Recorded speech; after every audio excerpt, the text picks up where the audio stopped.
Wow, Alpha looks like so much fun. I want to go. It's funny because I went. Hi guys, my name's Mark. I'm on the team here at Fabric. We are in a brand new preaching series. Yes, isn't that fun? Woo, thank you for the one person that whooped. We've been just sort of wrestling and thinking as a team, like, what do we think the church, what do we think God is saying to the church at the moment? What do we think God really wants to do? Where does he want us to lean in, and what sort of people is he calling us to be? And so over the summer, we just ended up as a staff team trying really hard, and I failed regularly, to sort of study through the book of Philippians, and we tried to read it, the whole thing. It's like 4 chapters, but actually the last 2 are really short, so it only takes you about sort of 20 minutes to read the whole thing every day, and I definitely didn't manage to do it every day. But it's a really interesting book, because the more that you read it as a whole, you start to just get this sense that this guy who's writing it, this dude called Paul from the olden days, as he's writing it, he's just so full of joy. He's just so full of life and so full of joy. And it's not really even, he does once or twice, but most of the time he's not saying, hi, here are like 10 rules of life for you to do joy. It's like, here are some instructions so that you can do joy better. It's just more he's modeling it. He just is joyful. And as we're going to find out today, there's like a million reasons why he shouldn't be joyful. And so we've got slightly captivated by this book. And so it's something that we want to do with the whole church. We want to actually take not just like 1 or 2 weeks. We're going to take like initially 6 to slowly in little bits just go through this book that's just so full of joy. Because firstly, we believe we're called to be people of joy. We feel particularly called for this season, for this church. So it's one of our values. We call it fun because it begins with an F, and they all begin with an F because of Fabric. But basically we mean joy. But also it links with 1 or 2 of the other ones. And particularly, and Keats was praying about this when she was praying, about this sense of being free. So often in church, through no fault of anybody, we can focus on the stuff that we're freed from. We can focus of the sin and the badness and all of this that that Jesus amazingly and beautifully saves us from, and that's really important. But the beauty of the gospel is God just doesn't free us from stuff; He frees us to stuff, to peace, to joy, to hope, to grace, to life. And joy is one of these things that He has freed us to. And so what we're going to do, we're just going to take it tiny bit by tiny bit each week and just walk through this book. And we're hoping and praying that as we do this, maybe just a little bit each time, we just leave and we go into our workplaces and our families and our universities just a little bit more full of joy, a little bit more full of life. That's the dream. And so I'm going to start Philippians 1. Verses 1 to 11. The best place to read this is in the Bible, but there is a Bible on your app, which you've all just downloaded. And just after you finish signing in, because that's really important as well, and we're going to read this, and I'm going to read it for us. Philippians 1, verses 1 to 11. Paul and Timothy, servants of Jesus Christ, to all God's holy people in Christ Jesus at Philippi, together with the overseers and deacons, grace and peace to you from God our Father and the Lord Jesus Christ. I thank my God every time I remember you in all my prayers for all of you.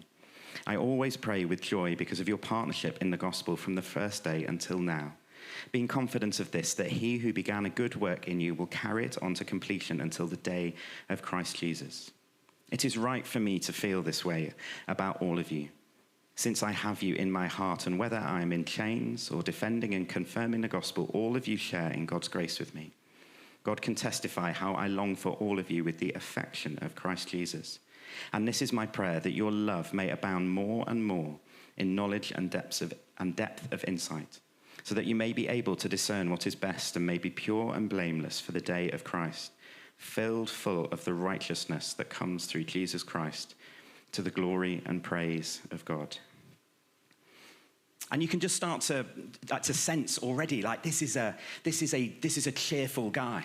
This is a joyful fellow. But actually, if we dig into some of the context around this, and what I'm trying to do here, I'm going to try and, sort of talk a little bit about this passage, but mainly just try and give us a bit of context to go into this whole series with. So this guy, Paul, who is writing this book, there are literally 1,000 reasons why he should not be feeling any joy in that particular moment right now, which makes the fact that he has this attitude even more just amazing. So there are three main categories of reasons why I think Paul is probably up there with, in terms of all the people in the world at that time, he has the biggest right to not necessarily feel particularly joyful. Three reasons: the pain of the past, the pressures of the present, and the uncertainties about the future. The pain of the past, the pressures of the present, and the uncertainty about the future. So the pain of the past.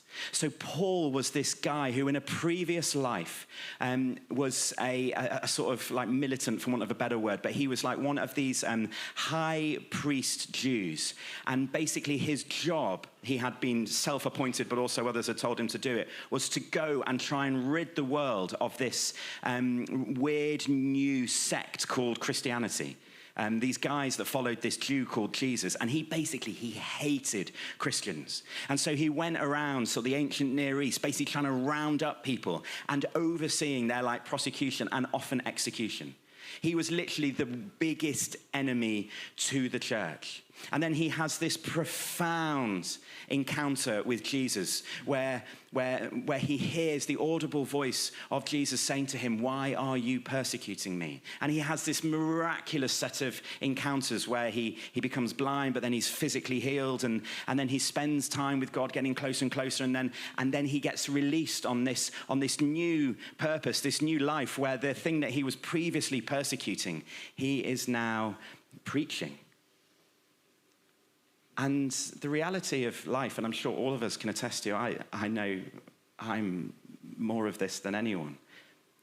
It's so easy, isn't it, for the pain of the past, the things that we've done wrong, the wrong that's been done to us, the stuff that we carry as regrets, to not just stick, to not define us in the moment that we are right now. It's so difficult for that not to happen. And Paul, he says in one of his other books, "I am the worst of sinners."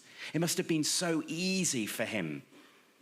It must have been so tempting for him to be like, I don't deserve any of this. I don't deserve to be joyful. I don't deserve to be full of peace. I don't deserve the grace that God has shown me.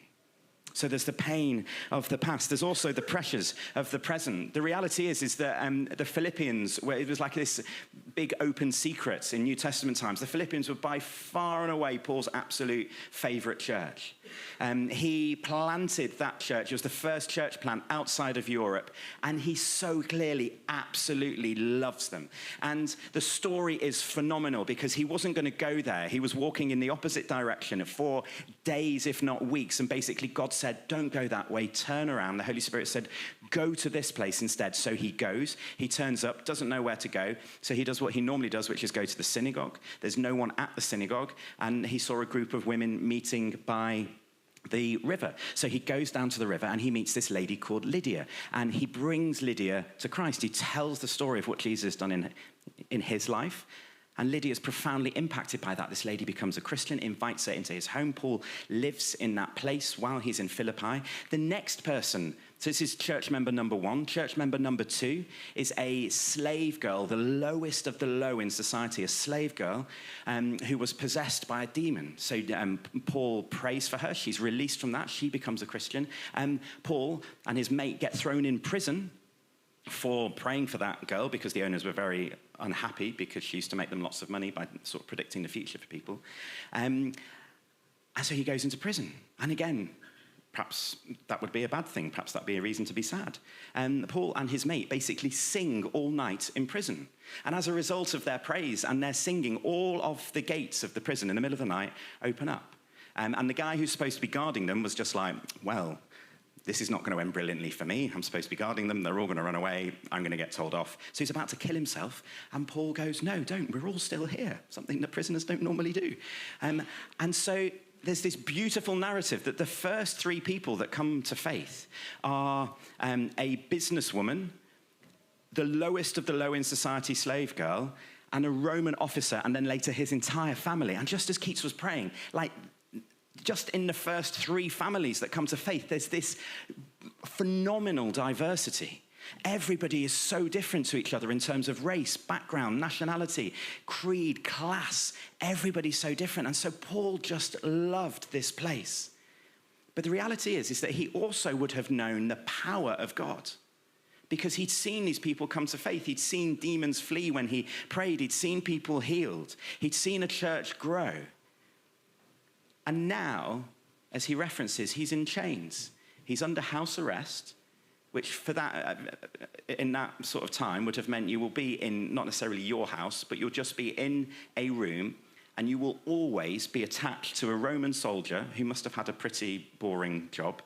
Hopefully had like a Sudoku or something. And by 3 feet of chain, which is like that. That was your life, was you had to stand next to this or sit next to this person the whole time. And this is probably one of the people who had the most faith for what God could do. He'd literally seen prisons burst open in the past. And now he's attached to this guy by 3 foot of chain, and he can't break free. He can't go anywhere. He's completely trapped. The pressures of the present must have been so overwhelming, because he would have wanted more than anything for God to break in, for God to break through, and for him to go and be able to visit these people that he so clearly loves. But instead, he's stuck, and it's hard. And I wonder if we have anything going on in our lives at the moment that's just, it's really hard work. And maybe we say to God the same thing that Paul would have said, which is like, I know you can break in. I know you can break through. Why? Why am I still stuck in this? Why am I still chained to this thing? Why can't there be freedom? So the pain of the past, the pressures of the present, and then the uncertainty of the future.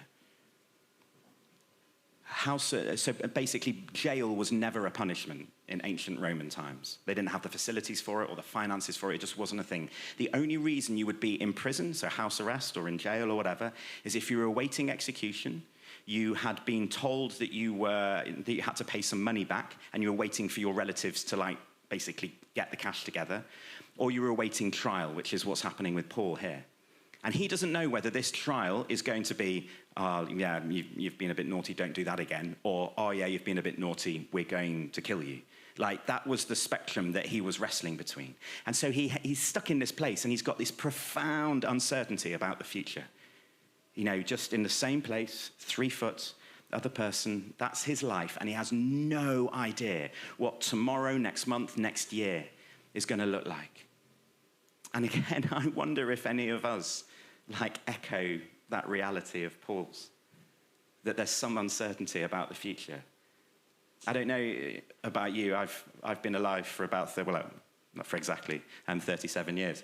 And I can't remember a season in the culture of the world where everything seemed quite so uncertain during my lifetime. There seems to be this post-COVID where we thought that was the worst, and then it seems to have got, we can go out and talk to each other again, but it seems to have got even more messy and even more uncertain. It seems like there's been this sort of weird, everything coming together at the same point with politics and the economy and the environment and war all sort of kicking off at the same time. And everything just seems so volatile and so just ready to, blow up at any moment. There's this communal anxiety of what the future looks like that sort of everybody in the world is holding together at the same point.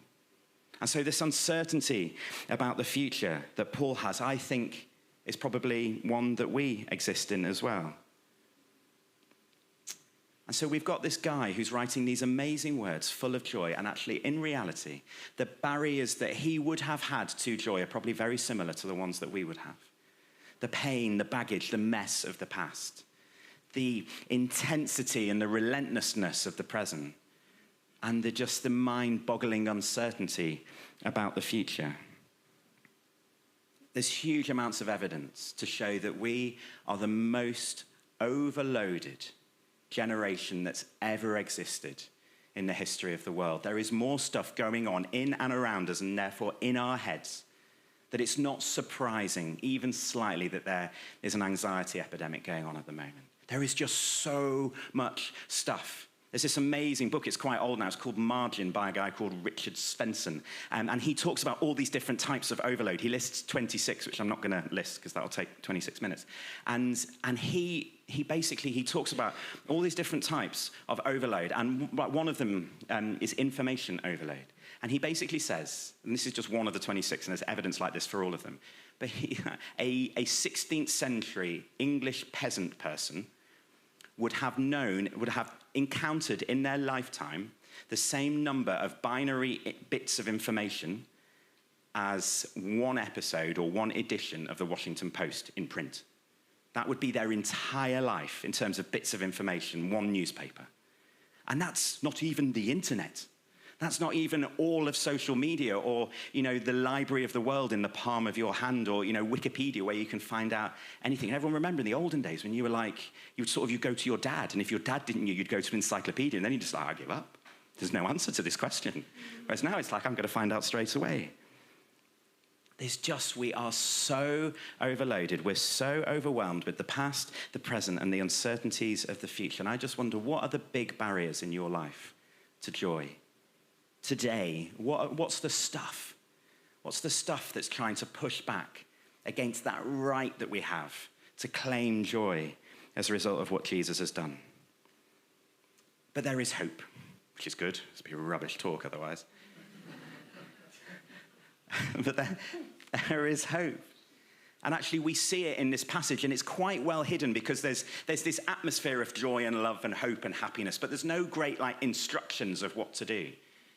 But if we sort of dig a little bit, we encounter I think, two main themes that show us how Paul has got to this place of joy that he lives in. Because the reality is Paul just appears to be, he is just full of joy.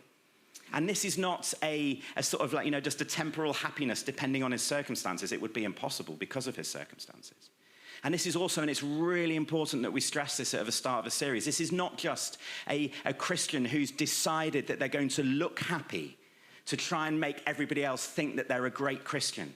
The outcome of this is not to make anxiety worse. It's not to make mental health worse. The outcome of this is emotionally healthy spirituality. What does it look like for us to wrestle together, to acknowledge the stuff that's going on in the physical and the emotional as well, and to bring the word of God into that? We're not asking people to just put on a smiley face and to be like, we're full of life and fun, when we're not. That's just not what the gospel's about. That's not what we as a church are about. But I think there are two things in this passage that we can really learn. Thing number one, joy, according to Paul, is like flat pack furniture. So me and my wife Jo and our family are moving house at the moment. It's turned out to be a tad more traumatic than we thought it was because it's not entirely built yet. But it's going. It's going all right. And as you do, whenever you move house, you sort of move your stuff in and you just it doesn't fit or it doesn't work or that thing doesn't and this. And so we've had to do the inevitable thing of engaging with that, which shall remain nameless, Swedish furniture manufacturer that rhymes with Flykea. And it's just brutal, isn't it? Because you get your thing out and you're just okay, what do I do? And you're just like this, and then, okay. And then you get so overwhelmed, or I do, you get so overwhelmed at the start when you open this box and 400 fidgets and flangs and stuff are in one pile. And then you've got all the stuff and they've just got random holes in. And the instructions appear to be made by somebody with a degree in IKEA. And so you're just I don't know how all this stuff fits together and works. And you try so hard, and then you build 50% of it, and you hold it, then you hold out your instructions that have, that happy man doing the thing. And you just it looks nothing like it. And then you have to reverse engineer it, and you start unscrewing things, and then it starts to break a little bit, and you're no. And it just takes ages. It's just completely exhausting. But the reality is the only way you can get through one of those awful pieces of beautiful furniture is you just have to sit down and you just have to go at it one step at a time. And make sure that you smash the first step and it looks exactly like the thing. And then you move on to the next bit, and it's only when you do the next bit, you can't just look at the end thing and go, make, finish. You can't just look at the end bit of the thing and look at your flanges and weevils and stuff and then like just hope that you can do it all in one go. See, Paul says this in the passage. He says, verse 6, being confident of this, that he who began a good work in you will carry it on to completion until the day of Christ. And then in verse 9, and this is my prayer, that your love may abound more and more in knowledge and depth of insight. It's not about this, you may immediately become great at everything about faith. You may immediately become just completely full of joy that you've got forever, never changes, it's just there. He's not saying that. He's saying that you may abound more and more. The Greek just means compared to something else. So it's literally a bit more, and then a bit more, and then a bit more. And I think that's so countercultural for the life and the world that we live in at the moment, because it just tells us you can get whatever you want now in its fullness, in its everythingness. And actually the way of Christ, the way of the Bible is it's bit by bit by bit. I'm convinced that many of you will know, at the beginning of the world, so we're told in Genesis, there was a garden, and there was a couple who lived in the garden called Adam and Eve, and every day it said they would walk in the cool of the day with the guy who created the universe. And you're like, surely that would be enough. Not all day, in the cool of the day. For one little bit of the afternoon, they'd have a walk with God every day. You'd assume that they would talk. They would chat. They would learn. He would say things. They would ask things. He'd ask them how they are. And then there's this tree which just represents temptation. And what we can do when we read that story, we can think, oh, they were just naughty. They were just greedy. They just wanted loads. But actually, they got to walk with God every day. And so actually, this thing that represents all knowledge, it's called the tree of the knowledge of good and evil. This tree that represents all knowledge is not just craving for knowledge.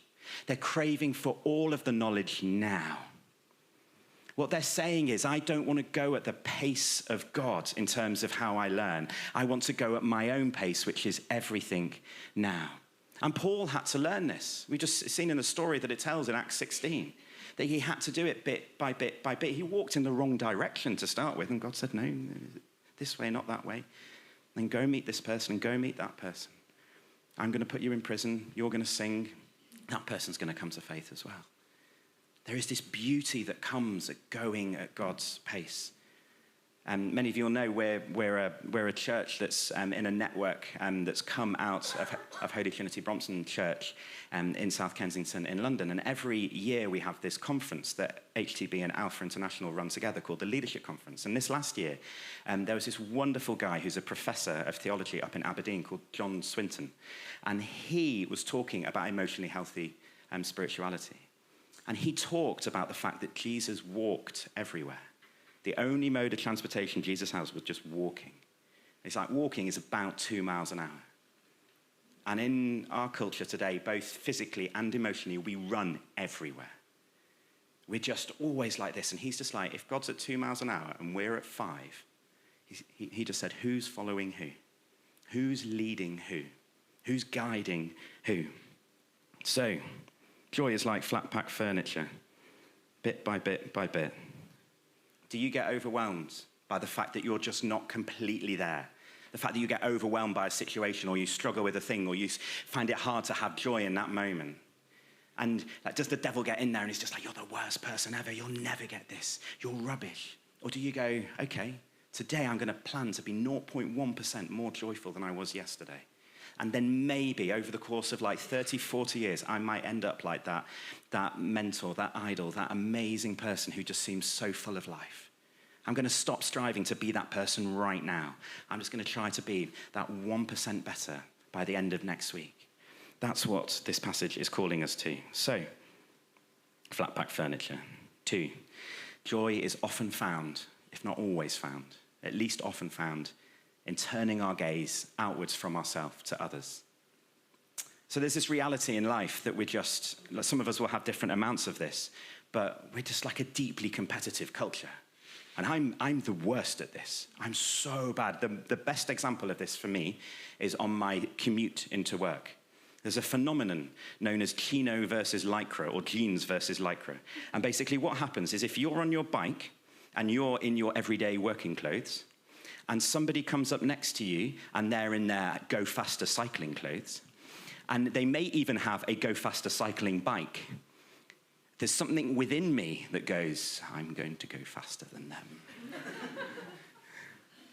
And I have to do it in the most mean way possible. So I'm like, okay, so I'm going to get my bike in the biggest gear. I'm going to sit up straight so they know that I'm having to battle wind resistance as well. And then I'm going to be pedaling as slowly as possible so they think I'm not putting in that much effort. And then I'm going to go past them. And they're going to feel bad. And I was like, why do I want this? And I want this because when people do it to me, I feel bad. So I'm just like, I'm going to do it. It turns out, in the last couple of years, there's a new, even better, higher echelon of stuff, which is the electric bike. There is an electric bike in front of you, and you're like, I'm going to go past them, and you literally, in your head, you're like, yeah. And it's so funny, I was cycling along doing this, because like Manchester's brilliant. Everyone cycles everywhere. Like, I just go up and down, like to work, not just like recreationally going past people. And there's just so many people, so you can do this all the way to work, and you turn up just like covered in sweat for work, and you're just like, what a waste of life. But I was reflecting the other day, and I was just like, all I'm really doing is just cycling around Manchester, administering shame to other human beings. It's like, that's all I'm really doing. I'm trying, like I feel a bit better, but my feeling a bit better is completely proportional to them feeling a bit worse.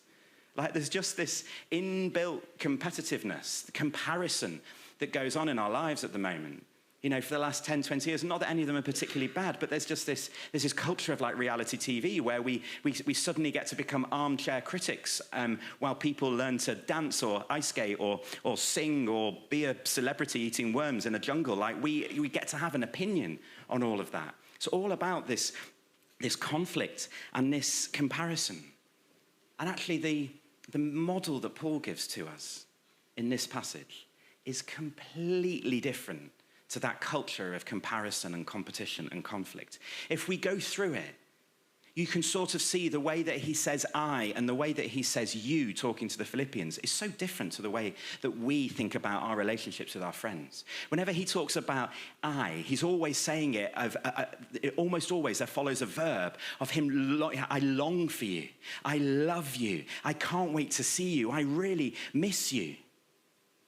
He's not, if me had written this, it would probably have sounded less like what Paul had said. I mean, even the start of it is ridiculous. He says Paul and Timothy, it says servants. The Greek is actually slaves to it says the people, it actually translates as saints. So he's saying, I am the lowest, you guys are the best. It's all the other way around. And he just talks, even though he's stuck in a jail cell, all he's doing is saying how great he thinks there is. If I was writing this, or if Paul, and maybe being a bit less joyful, he probably would have written this. Paul and Timothy, superstar apostles to my first church plant. Hi, everyone. I'm trying to pray for you at the moment, guys, but to be honest, it's pretty hard because I'm under house arrest and I'm awaiting a trial that might end pretty badly. I miss you guys so much, and I'm just so sad that I'm chained up all day because I want to get going with the gospel stuff again. Please pray for me. Thanks. It's probably what it would have sounded like. But instead, there's just this beautiful narrative of every time he says I, he's actually talking about how much he loves them. And every time he says you, it's just full of hopes and dreams and prayers and longing and love. And I just wonder what it would look like for us in the small as well as the big to just be like, where in our lives do we need to turn our gaze from inside to outside? From our own stuff that's going on and overwhelming us, which is completely understandable, to just the people around us. What would it look like for us to be a completely interruptible group of people who at any moment we can see the need, or we can see the problem, or we can see just life in something else, or beauty that we want to call out and enjoy? The model that we're given by Paul is not one of self-introspection the whole time. It's that he gains the joy that he needs to get through his difficult times by turning his gaze outwards to those, and he gets life. In chapter 2, which we'll get to, he says to them, when he's asking them to do something, he says, this will bring me complete joy. The completeness of his joy is found in the development and the growth of others. So, where are the barriers to joy in your life? Do we need to do life a bit more like flat pack furniture? And are there any people in your life that you just need to turn your gaze towards? And actually in doing that, you will find that there is more joy, that there is more life, that there is life in all its fullness in that. Shall we stand and we're going to pray together as we finish?